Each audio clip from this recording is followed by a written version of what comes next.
Hey everybody, we are back with a short bonus episode of Identity Crisis because we need to talk about something that's going on right now in the Twitter journalism sphere online. So Jesse Singal is a reporter, I believe formerly with New York Magazine. We feel the need to come on and talk about what's happening right now, which is the mob is going after Jesse. They are trying to metaphorically kill him. They're trying to kill his career. They've probably done a great deal of damage.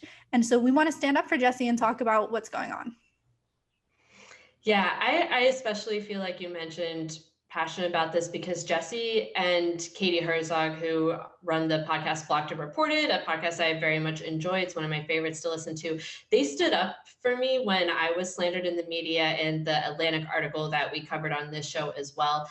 And they're some of the only people in media right now who are willing to resist the woke mob in this way from a leftist point of view, and who are, I think, really bring integrity to this debate. They're people that I honestly have a lot of disagreement with them, even on the trans issue, especially with Jesse.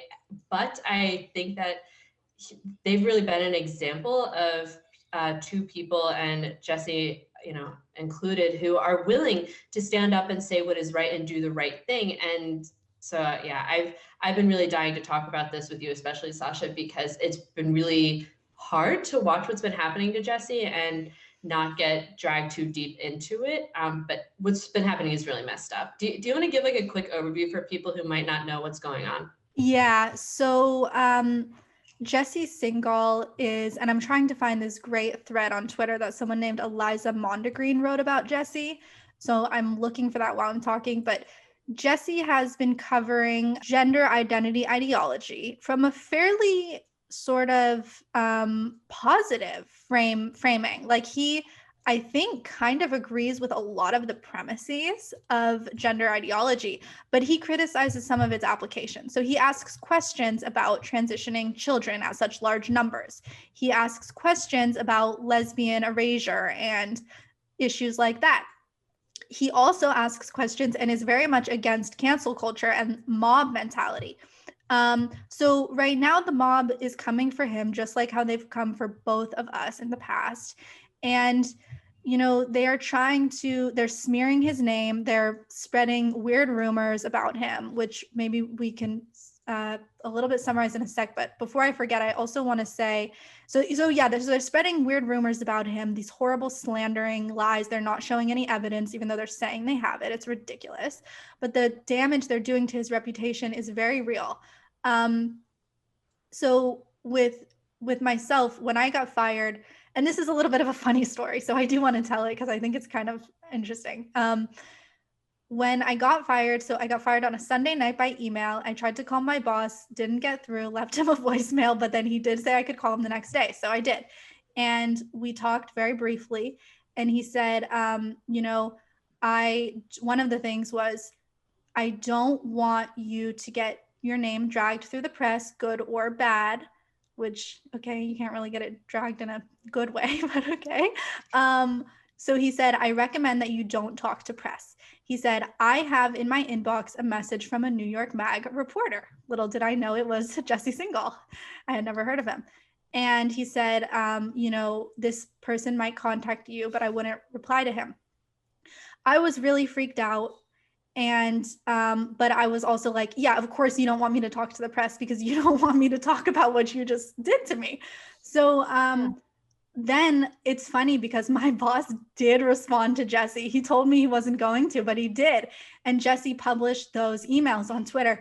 And you can find all of that stuff if you want online. I won't go over what happened with that. But Jesse was the one who actually broke my story on Twitter. He made a little thread about me. And he was very neutral. Like, he wasn't like, oh my God, we have to protect this person. This is a travesty. He took a very calm, moderate tone. Yeah, so Jesse is someone who always touches these topics, even if, he knows it's dangerous. He broke my story. So I have him to thank for that. And he didn't do it in a slandering way. He did it in a way that helped me. So now they are slandering Jesse. They're saying that they're implying that he has some weird obsession with trans women. And someone said like they had receipts And then he asked, like, show them, and then they didn't, right? That's kind of what happened. Yeah. So it's kind of been a slow build, and it's been interesting to see how much I thought this would just go away pretty quickly, but it seems to just be continuing to build. It started, I think, with someone criticizing Substack for giving him a platform, among other things. This was like, people have been coming for Substack lately, and I have my own personal criticisms of Substack, but we don't need to get too deep into that. But they were criticizing Substack for platforming transphobes and other heterodox thinkers like Jesse Singal. And he said, I'm not this, I'm not what you say. And it kind of just spiraled into this just ridiculous slew of accusations from like a whole who's who of people in their leftist media. They are claiming a decade's worth of harassment and stalking of trans women. And at this point, I believe there's a up to $30,000 reward now for someone who can actually provide any evidence for these claims that would go to the charity of the person's choice. And yet no one, amazingly, has been able to provide claims. And it's such a crazy example to me, because I think a lot of times we think about cancel culture as being, oh, the left is trying to shut down the right because they are trying to, protect people from conservatives and right-wing thought. And what's really crazy in this scenario is that Jesse is not even remotely conservative. He's very much a liberal. He's way more in line with the woke beliefs on many of these issues than you or I are. And yet he is still being targeted this way. And I think what it really shows is that cancel culture on the left is about trying to shut down dissent from within the left. They're trying to scare people into seeing, well, look what we could do to Jesse, a well-known national writer who has a book coming out, and like, look what we can do to him. Look how we can tar and feather his reputation all across the media. Like, he's never gonna get a job at a mainstream outlet again if you were to want one. Right. So you better shut up, because like, if we could do this to him, we could do it to anyone. It's a threat. And Jesse's going to be fine. Ultimately, I think he's done a really good job of building an independent platform, which I think for himself, along with Katie.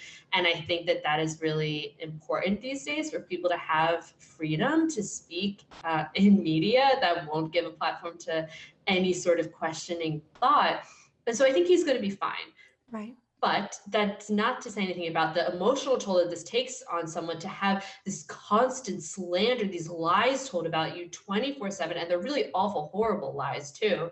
And in addition to just the wider impact of silencing dissent, of the chilling effect that this has on other leftists who might want to start questioning things, but are now terrified because they're seeing what's happening to someone like Jesse. Exactly. It's so sad because we don't even know how many voices are getting lost. Like, there was this Noam Chomsky clip where he was being interviewed by someone, and someone linked this to me because it was actually relevant to our last episode. And the person said, was questioning him about self-censorship. And he said, so what are you saying, that like I'm, as a reporter, like as a member of the mainstream media, I'm like self-censoring? Chomsky said, no, I'm not saying that you're self-censoring. I'm saying that if you had thought the thoughts you weren't supposed to think, you wouldn't be here right now. And I think that's kind of the heart of this, is like, it's kind of invisible, but the people who aren't going to have their voices heard in this, that's this huge loss. And it's something that I think about a lot in the literary world, because the publishing industry, that booted me out, ruined any chance of future career by smearing my reputation. It's like, what are the books that aren't getting published in this era? What are the 1984s and the Brave New Worlds that we're never going to get to read because they were written in this censorious era? And I think with the Jesse thing, it's such a warning. It's like, don't even try. And I found this thread by Eliza Mondegreen, and she said, this is a clear case of trans activists going absolutely nuclear on the mildest possible ideological infractions to discourage anybody from budging so much as an inch. And she said, the Jesse Singal treatment works. Look how few journalists are willing to raise any questions whatsoever about the subject of gender identity, besides the question of how many positive adjectives are too many.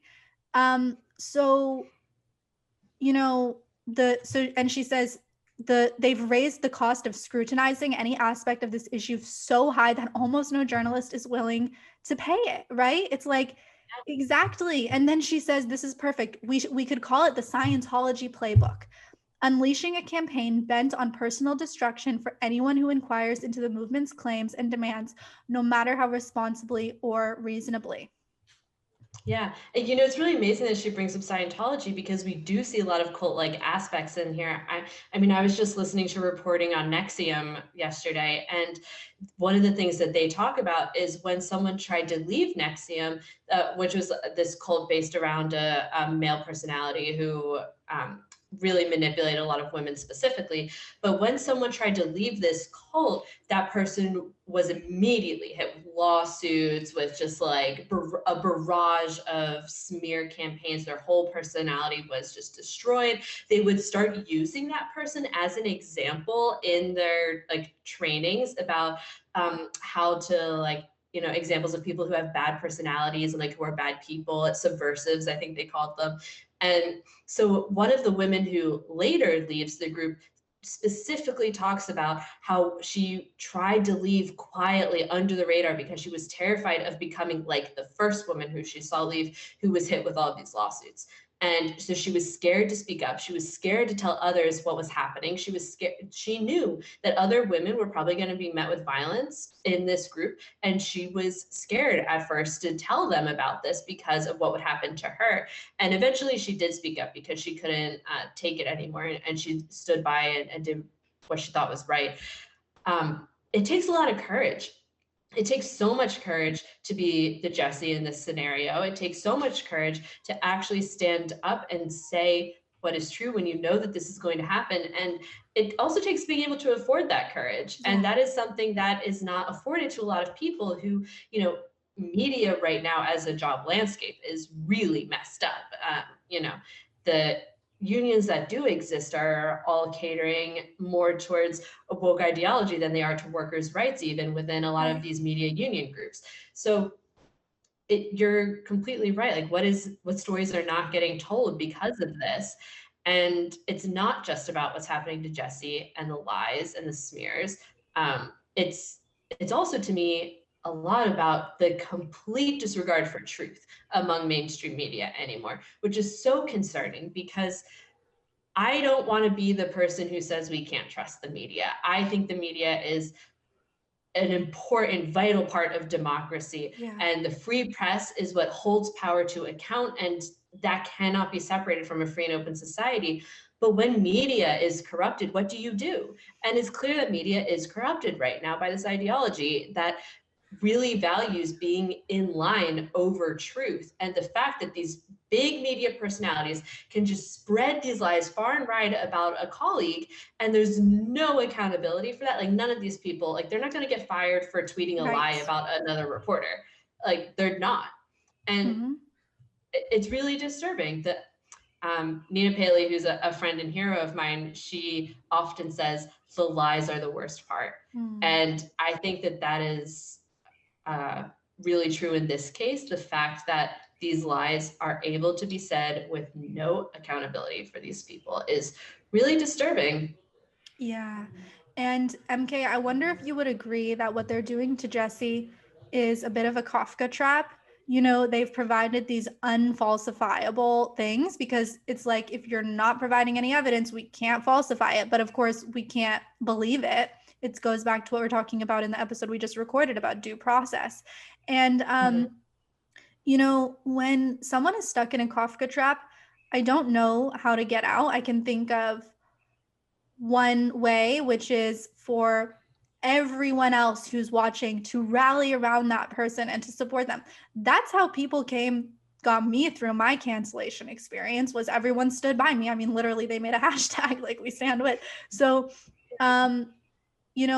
that was what gave us the idea for the Plebity Free Speech Fund, was how do we create a sense of we have your back when you step out of line and the mob comes after you, how can we show not just you some support, but also show everyone else that if they speak up too, they're going to get some support as well. So, shameless plug for the fund. If you join us on Patreon, all the money from Patreon goes to the fund, and the patrons decide how it gets allocated. We've been in a bit of a quiet period right now working on administrative stuff, but we're about to ramp back up, which is really exciting. And we have a lot of amazing plans with that. And then, Glenn Greenwald did a long interview with Katie Herzog recently. It was really interesting. And one of the things they talked about was that, Glenn was really honest. And I think he made a really good point. He used himself to illustrate how this stuff tarnishes someone's career. So he said a couple years ago, when he first saw, I guess some of these Jesse accusations have been in the ether for a while, but now they're like reaching fever pitch. They're like closing in for the kill. Well, they're trying to. So Greenwald admitted that when he had first seen one of these accusations floating around by a trans woman, his default was to sort of buy it subconsciously. He's a brilliant attorney. He knows what due process, he knows what innocent before proven guilty is. And he's been smeared himself endlessly. But for him to admit that he did that, and then he kind of just dismissed Jesse, which later meant that he didn't cite Jesse's articles, like if there was something, he would just find someone else to cite. And he made this point to show like even someone like him would have a subconscious reaction like that because it's human and we all do that. And that's, I think, part of what makes this so damaging is just like that people subconsciously go, oh, bad person. Don't listen to them. Don't read their stuff. Don't cite their articles. Yeah. And yeah, I agree. It's really insidious. And I think that the implications are really far reaching in this case.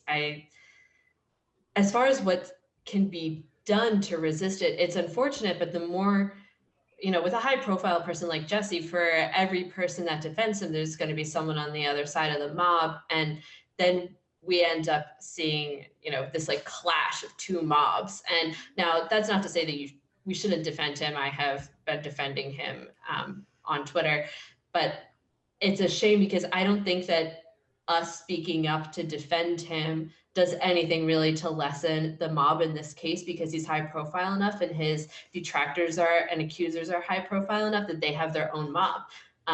Something I've noticed with Jesse specifically is, this kind of goes to some other stuff that we've talked about on this show before, is it doesn't matter if you try to defend yourself, because the truth doesn't matter to these people, and right. you're never going to be good enough. Mm-hmm. And I've seen with Jesse a lot, and this is not to say he's doing anything wrong in this circumstance, but I think it's just an example to show that you're never going to be good enough for these people. Is, he can show all of these examples of times that he has said things that the trans activists would agree with, or times that he's defended gender ideology, times that he's worked with and interviewed trans people, and it doesn't matter to them. Like it doesn't matter. And he can show all of these receipts that show that, that these things are true, or at least that provide counter evidence to these claims about him.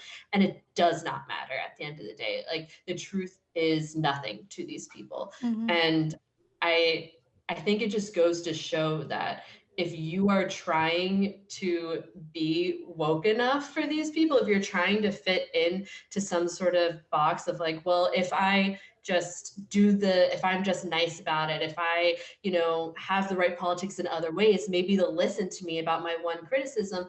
No, because this is not a rational debate that's happening. It's a campaign of bullying and harassment on a massive scale. Yeah, exactly. Actually, you didn't say the words Kafka trap, but I think you were also describing the Kafka trap that if you try to defend your guilt, they just take that as evidence of your guilt. And so I think that's happening a little bit right now. Like, you can't win if you defend yourself. You can't win if you don't. It's a lose-lose situation. Mm-hmm. I do hope that people who are willing to think things through will see the defenses that he's mounting and actually consider them seriously. Maybe people like Glenn will actually change their mind about it. But mm-hmm. I do think that addressing the chilling effect on the rest of the population is really important. And that's why I think that what you're doing with the Free Speech Fund is really great, and why I'm so happy to be able to support it, because when we can provide people a little bit of background support to say, you can afford to take this risk. Like Jesse right now, he can afford to take this risk because he makes a butt ton of money off of his Yes. own platforms now. Like he's fine because he's built his own platforms, but most people can't do that. Like they don't have the tools, the resources, the audience to make that happen right away. And so being able to say, like, you can take that risk and we're going to have your back at least a little bit. You know, we can help you get through that next month of rent if you lose your job. We can help you put food on the table. We can help make sure that you pay your health insurance for the next month. Like those things matter. So yes, I would really encourage people to join the Free Speech Fund and help us reduce some of this chilling effect that what's happening to Jesse is going to have. Yeah, precisely. And you know, because financial censorship is a new specter that we have to deal with, and we have to figure out how to deal with it. It's not government censorship, so it's not protected in the Constitution, but it is happening. And then on the social element of what we can do, I think it's something we've talked about before in our conversations, MKs. We have a tendency to go right towards the person who's being mobbed and slandered. And that's a good impulse. And it's because we know how it feels. And I remember like when that Atlantic article about you came out, that hit piece by Caitlin Tiffany. The reason I was so livid when I started reading it, by the end, and I told you I felt much better because your quotes shined through. But the reason I was so livid was because what she was doing was she was trying to smear you as untouchable. She was trying to make you radioactive. And that made me so angry. So, of course, the first thing I had to do was go talk to you and say, let's address this and make a video. And I think if we nurture that impulse, like we nurture the impulse of reaching out our arms to the person getting canceled, no matter what they believe, even if we disagree with them. So, you know, maybe that can sort of counteract it a little bit. Yeah, and I think that's something we see over and over again in the stories of people who've been canceled, you, me, and Jesse, is there are always the people who reach out. There are the people who behind the scenes are saying they agree with us. And I think that it really is a silent majority sort of situation. And the behind the scenes support is so important. And especially when you're not getting any support above ground, having those emails saying, I support you, but I'm scared to say something, like that does matter. On the other hand, the more that we can speak out individually against this, the harder it will be to target any one person when it's actually just the norm. Like Exactly. You can't really smear someone for being something that's completely normal. Yeah. So Yeah. I think that everything that, you know, people are trying to do, whether it's behind the scenes support or speaking up in public, it matters. And the more that we can really make clear that we're not, you know, a fringe minority, that this is really a common mainstream belief, I think will really reduce the power of some of these attacks. So, Jesse, we stand with you. We know you watch this every week religiously, so we're here for you. Hashtag we stand with Jesse. What are you going to do? Well, check us out next week. We have regular episodes on Mondays. Be sure to check out this week's episode. We talk about how to question everything without going crazy.